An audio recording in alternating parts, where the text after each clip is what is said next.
Olá, hoje é dia 12 de outubro de 2022 e vamos aos apontamentos do capítulo 44 do livro Os Mensageiros, de André Luiz. Finalizamos o capítulo anterior com eles a iniciar o trabalho noturno na casa de Isidoro e Isabel. E logo iniciando ali os trabalhos, André pergunta, fica um pouco receoso, se ele poderia ajudar de alguma forma. E Aniceto diz que o melhor ingrediente para aquele trabalho seria a boa vontade.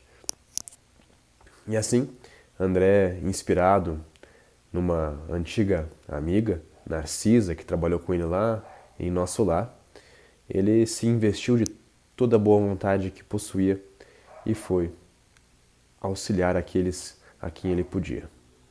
Designou-se 6 espíritos ali, 6 desencarnados, para que ele desse algum tipo de assistência. E assim ele iniciou as abordagens. O primeiro espírito que ele foi dar assistência era uma senhora que tinha dificuldade para ver, ela não conseguia ver. E André, abordando ela de maneira bastante amorosa, né, bastante solícita, ele mesmo comenta aqui, utilizando-se de firmeza, energia, mas também de ternura e compreensão. E observando que ela tinha ali sobre a vista uma certa nuvem mais escura, ali ele iniciou o passe. Mais tarde, ele comenta que, pensando naquela situação específica, ele percebeu que ele não estava curioso com o que tinha acontecido com ela na questão da doença em si. Conseguiu enxergar aquela irmã realmente como uma irmã em sofrimento, em dificuldade, vendo apenas, como ele coloca aqui, uma irmã sofredora e necessitada. E à medida que me dispunha a observar a prática do amor fraternal, uma claridade diferente começou a iluminar e a aquecer minha fronte.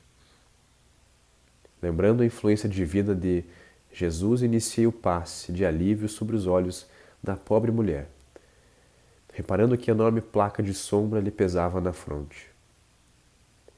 Dentro de alguns instantes, a desencarnada desferiu um grito de espanto. Vejo, vejo! Exclamando entre assombro e alegria. Nessa hora, André também foi dominado por um profundo sentimento de alegria, emoção que ele não conseguia sofrear, como ele comenta aqui. Desejava socorrer o doente próximo e, contudo, estava enlaçado em singular deslumbramento íntimo. Aniceto, sempre ao auxílio de André e de Vicente, ele chega e fala assim: André, a excessiva contemplação dos resultados pode prejudicar o trabalhador. Em ocasiões como esta, a vaidade costuma acordar dentro de nós, fazendo-nos esquecer o Senhor. Não ouvides que todo o bem procede dele, que é a luz de nossos corações. Somos seus instrumentos nas tarefas de amor. O servo fiel não é aquele que se inquieta pelos resultados, nem o que permanece enlevado na contemplação deles, mas justamente o que cumpre a vontade divina do Senhor e passa adiante. Então, tirando André daquela estupefação, talvez causada por certa vaidade ou surpresa mesmo, Aniceto coloca André de novo no trabalho. E assim ele comenta com a senhora que havia recuperado a visão ali. Minha amiga, agradeça a Jesus e não a mim, que sou apenas o obscuro servidor.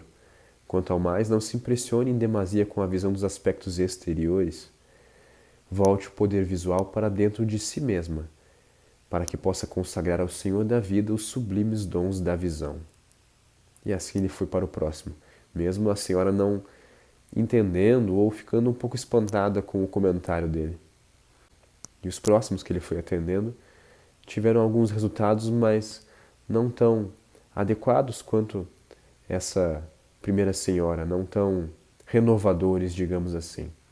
E assim ele foi, atendendo os 6, que que lhe foram designados. Finalizando o atendimento, ele se reúne novamente com Vicente e Aniceto. E Aniceto comenta que as atividades de assistência se processam conforme observam aqui. Alguns se sentem curados, outros acusam melhoras e a maioria parece continuar impermeável ao serviço de auxílio, que foram a maioria dos que André atendeu. Ele conseguiu consolar, conseguiu conversar com eles, mas os sofrimentos, as feridas, as moléstias que ali chegavam aparentemente continuavam iguais. O que nos deve interessar, todavia, falando ali Aniceto, é a semeadura do bem. A germinação, o desenvolvimento, a flor e o fruto pertencem ao Senhor. É aquilo que a gente comenta e já falou em vários outros estudos, né? A gente tem que estar preocupado em jogar as sementes da melhor forma possível, as melhores sementes possíveis. A forma que elas vão germinar ou que vão florescer depende do terreno de cada um. E assim Aniceto finaliza o capítulo. Devemos esmagadora percentagem desses padecimentos à falta de educação religiosa. Não me refiro, porém, àquela que vem do sacerdócio ou que parte da boca de uma criatura para os ouvidos de outra. Refiro-me à educação religiosa íntima e profunda, que o homem nega sistematicamente a si mesmo.